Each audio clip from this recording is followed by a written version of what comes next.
The environmental crisis surrounding Per and Polyfluoroalkyl substances stems entirely from one chemical feature, the carbon-fluorine bond. This bond is the strongest single bond in organic chemistry, defying natural degradation processes and earning these molecules the moniker forever chemicals. Understanding this extreme stability requires examining the fundamental physics governing electron interactions.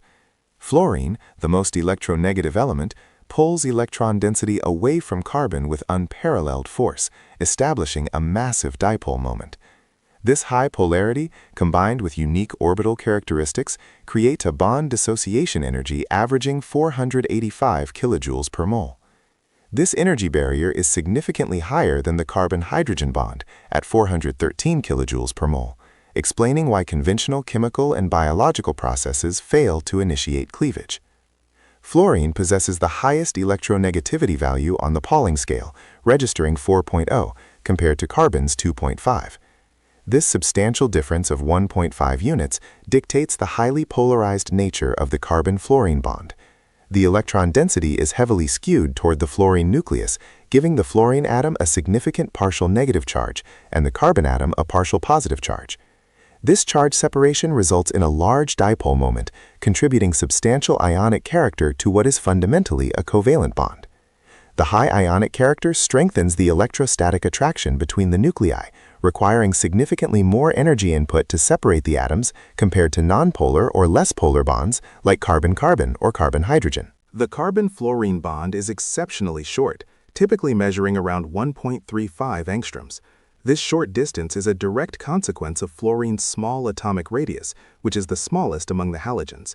The small size allows for highly efficient overlap between the carbon atom's hybrid orbital, usually sp3, and the fluorine atom's 2p orbital.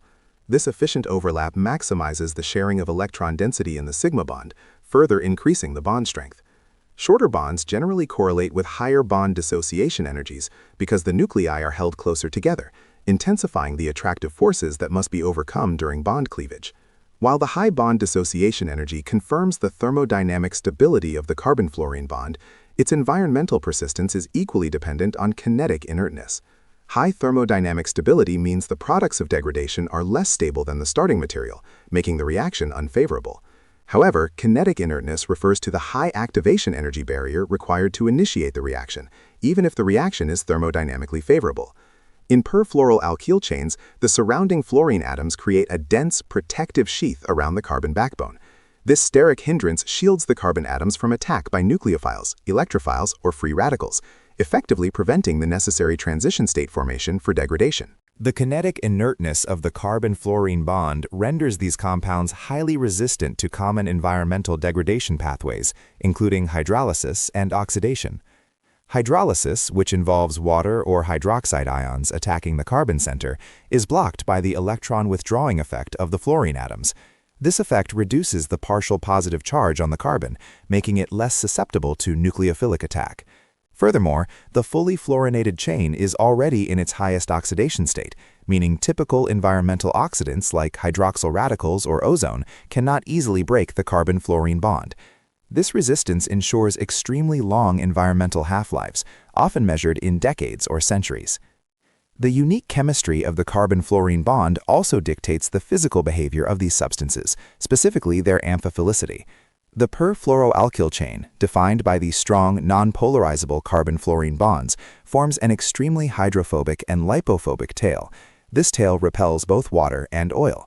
Conversely, the functional head group, such as a sulfonate or carboxylate, is highly hydrophilic.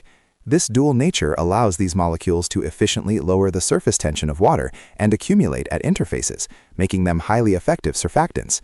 This surface activity complicates environmental remediation, as the compounds readily partition between water, air, and solid phases.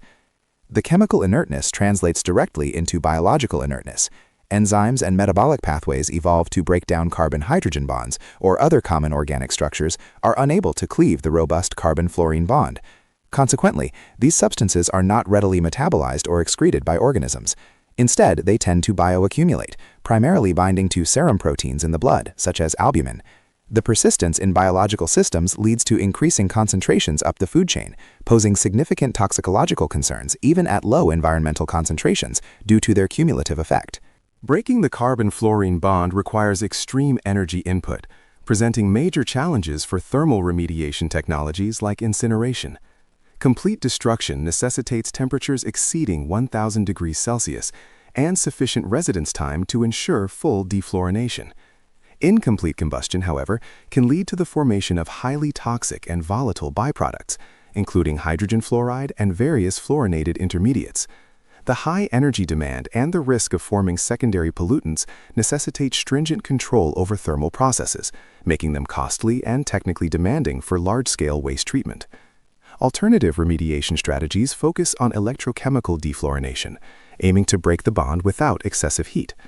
This process typically involves applying a high negative potential at the cathode to induce reductive cleavage.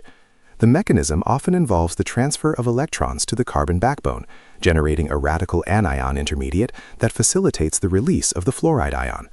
However, the high reduction potential required to overcome the kinetic barrier means that highly specialized electrode materials and significant electrical energy consumption are necessary to achieve effective defluorination rates in contaminated water matrices. The resilience of the carbon-fluorine bond is a synergistic effect of three primary factors: extreme thermodynamic stability due to high polarity and bond energy, efficient orbital overlap resulting in a short bond length, and high kinetic inertness provided by the steric shielding of the fluorine atoms. Environmental engineering efforts must specifically target these combined chemical properties.